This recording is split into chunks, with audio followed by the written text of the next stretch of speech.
있습니다. 낙심하고 고된 인생을 통해 주의 뜻 이루시네. 갈 길 잃은 삶의 장소만 되어 주가 역사하시네. 바다에 길을 내며 하늘에 빛을 두신 주, 내 깊은 두려움 다 씻어주시네. 주 품에 가득 안겨 언약의 길을 걸으리. 한없는 그 사랑 나 찬양하리라.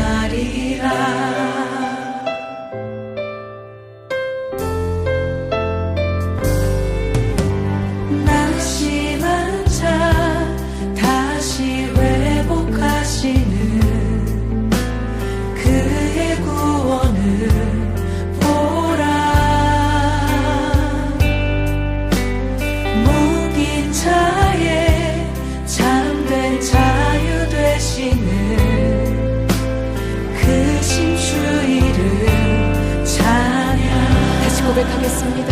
낙심한 자 다시 회복하시는 낙심한 자 다시 회복하시는 그의 구원을 보라. 그의 구원을 보라. 묶인 자의 참된 자유 되시는 묶인 자의 잠든 자유 되시는 그 신주 이름 찬양. 바다에 길을 내며 바다에 길을 내며 하늘에 빛을 두신 주,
오늘 우리에게 주시는 하나님의 말씀은 베드로전서 1장 6절에서 7절 말씀입니다. 그러므로 너희가 이제 여러 가지 시험으로 말미암아 잠깐 근심하게 되지 않을 수 없으나 오히려 크게 기뻐하는도다. 너희 믿음의 확실함은 불로 연단하여도 없어질 금보다 더 귀하여 예수 그리스도께서 나타나실 때에 칭찬과 영광과 존귀를 얻게 할 것이니라. 베드로전서 1장 1절에서 2절까지는 베드로전서가 어떤 성경인지를 알려줍니다. 베드로전서는 우리가 잘 아는 예수님의 제자 베드로가 소아시아 지역에 있는 흩어진 나그네 교회들에게 쓴 편지입니다. 베드로는 소아시아 지역에 있는 지역적으로 그리고 신앙적으로 정착하지 못하고 한데 모이지도 못하는 그런 불안한 흩어진 나그네와 같은 교회에게 편지를 쓰게 됩니다. 힘들어하는 소아시아 교회를 향해서 편지를 쓴다면 이제는 더 이상 흩어진 나그네로 살 게 아니라 안정되고 평안한 그런 나라와 기업을 누리며 살 것이라는 희망적인 이야기를 전해주면 좋겠지만 오히려 이 편지의 내용은 앞으로 더 극심한 고난의 시기가 찾아오게 될 것을 알려주고 있습니다.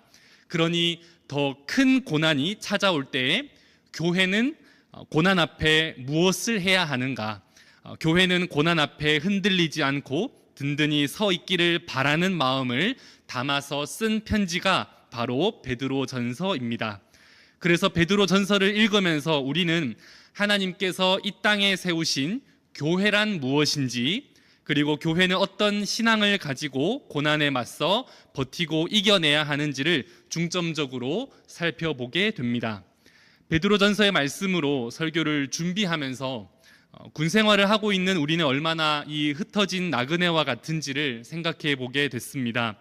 국가적인 그리고 시대적인 사명을 띠고 이 자리에 서 있지만 동시에 우리는 얼마나 불안하고 또 불의와 고통과 또 아픔과 상처를 안고 이 말씀의 자리에 서 있는지를 생각해 보게 됩니다. 하나님의 말씀을 붙들고 믿음의 공동체인 교회를 통해 그 어려움을 얼마나 치열하게 맞서 버티고 서 있는지도 한 번쯤 헤아려 봅니다. 그런데 베드로전서의 상황과 같이 우리의 상황도 별반 다르지 않게 내일은 오늘보다 조금 더 평화롭고 안정된 날이 오기를 우리는 바라지만 사실은 오늘보다 더 믿음을 지키기가 어려운 날들이 앞으로도 계속될 것인 것도 우리는 알고 있습니다. 그런데 오늘 함께 다룰 본문 베드로전서 1장 6절과 7절의 말씀은 고난에 맞서는 교회를 향하여 여러 가지 시험으로 말미암아 잠깐 근심하게 되지 않을 수 없으나 오히려 크게 기뻐하는도다, 이렇게 말씀하고 있습니다. 여러 가지 시험이 있는데 오히려 기뻐한다고 기록합니다.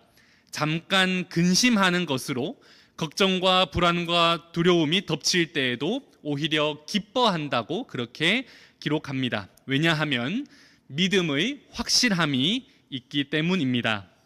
믿음은 기독교 신앙에서 굉장히 중요한 개념입니다. 하나님을 믿는다, 예수님을 믿는다, 믿음으로 어떤 일을 한다, 이렇게 교회에서 일상적으로 믿음을 많이 말하면서 사용합니다. 본문 베드로전서 1장 7절에 기록된 믿음의 확실함은 예수 그리스도께서 나타나실 때에 칭찬과 영광과 존귀를 얻게 할 것으로 설명하고 있습니다. 그러니 이 믿음은 예수님께서 나타나시는 것과 관련이 있음을 우리는 본문을 통해 알 수 있습니다. 예수님께서는 죄로 인해 망가진 세상과 심판받게 된 이 죄인들을 구원하시기 위하여 이 땅에 오셨습니다. 그리고 십자가의 죽음과 부활하심을 통해 하나님께서 세상을 향한 모든 구원의 계획을 성취하셨습니다. 결국 우리가 믿는 대상이 누구냐라고 하면 그분은 예수님입니다. 우리는 예수님을 믿습니다. 예수님이 누구시고 예수님께서 하신 일이 무엇인지를 알고 그분을 그리스도 곧 세상의 유일한 구원자로 인정하고 믿는 것이 우리의 믿음의 대상입니다. 하나님과 또 나와 세상과의 관계가 끊어졌다면 이 끊어진 관계를 회복하신 분이 바로 예수님이십니다. 불통의 관계에서 소통의 관계로, 불화의 관계에서 화목의 관계로 회복하신 분이 바로 예수님이십니다. 또한 예수님께서는 이 땅에 성령을 보내주실 것을, 그리고 하늘로 올려지신 그대로 다시 오실 것을 약속하셨습니다. 이것은 우리의 믿음의 내용입니다. 예수님께서 우리와 맺으신 약속을 믿는 것입니다. 그분은 우리에게 성령을 보내주시겠다고 약속하셨습니다. 성령 하나님은 예수님께서 이루시고 완성하신 구원이 나의 구원이 되게 하시는 분입니다. 성령 하나님을 통해 우리는 예수님과 연합하고 예수님과 함께하고 예수님의 구원이 나의 구원이 되고 예수님의 성품이 나의 성품이 되는 놀라운 변화가 일어나게 됩니다. 그리고 우리는 예수님께서 다시 이 땅에 오실 약속을 믿습니다. 그날이 언제인지 우리는 알 수 없지만 그러나 약속하신 대로 반드시 예수님께서 다시 이 땅에 오실 것을 우리는 믿습니다. 여러 가지 고난이 있더라도 우리는 약속을 저버리지 않는 것, 그것이 바로 믿음입니다. 믿음의 확실함이라고 한다면 믿음의 확실함은 여러 가지 고난과 시험이 있다 하더라도 우리가 믿는 대상이신 예수님과 예수님께서 하신 약속, 성령 하나님과 다시 오실 예수님을 믿는 것, 그 약속을 어기지 않는 것을 의미합니다. 흩어진 나그네와 같은 소아시아의 교회가 앞으로 더 큰 고난이 있을 때에도 예수님의 약속은 변함이 없습니다. 반대로 흩어진 나그네 된 이 교회들이 고난이 없고 평안과 안락함이 주어진다 하더라도 예수님의 약속은 변함이 없습니다. 이 확실한 믿음은 반드시 약속하신 대로 예수님께서 다시 오신다는 것을 받아들이고 기다리는 것입니다. 나의 상황이 달라진다 해도 믿음의 대상과 믿음의 내용은 달라지지 않습니다. 낯선 군 생활과 또 힘든 복무 여건과 환경 속에서도 또 각자의 경제적인 문제, 또 가정의 문제, 또 건강의 문제, 인간 관계의 문제, 나아가서 지역의 문제나 사회의 문제나 국가의 문제나 평화와 안보의 문제, 경제나 문화와 같은 모든 영역에 있어서 우리의 상황이 달라진다 해도 우리의 확실한 믿음은 변함이 없습니다. 왜냐하면 예수님께서 하신 약속은 변함이 없기 때문입니다. 오히려 여러 가지 시험이 있을 때 우리는 더 약속을 간절히 붙들고 소망할 수 있습니다.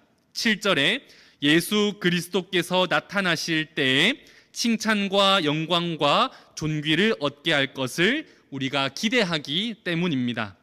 우리가 읽지는 않았지만 이어지는 본문 1장 9절은 이렇게 기록합니다. 믿음의 결국 곧 영혼의 구원을 받음이라.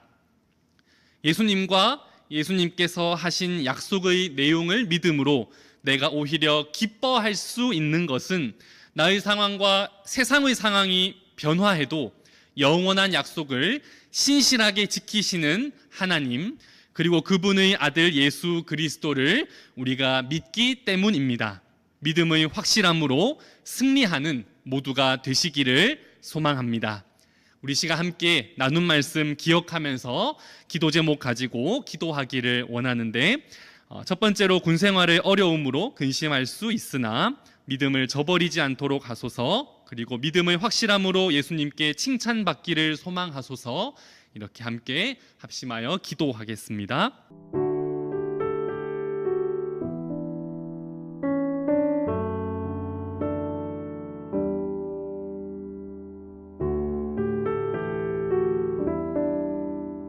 그리스도인으로 살아가면서 여러 가지 시험을 당할 때가 있습니다. 오늘 본문의 말씀처럼 잠깐 근심하게 될 수는 있지만 낙심하고 포기하지 않게 하시고 이를 고난을 통해 믿음이 연단되는 기회로 삼게 해주시며 오히려 크게 기뻐하며 예수님의 칭찬과 영광과 존귀를 얻게 될 날을 소망하는 확실한 믿음의 군인으로 이겨내게 하여 주옵소서. 예수님의 이름으로 기도합니다. 아멘.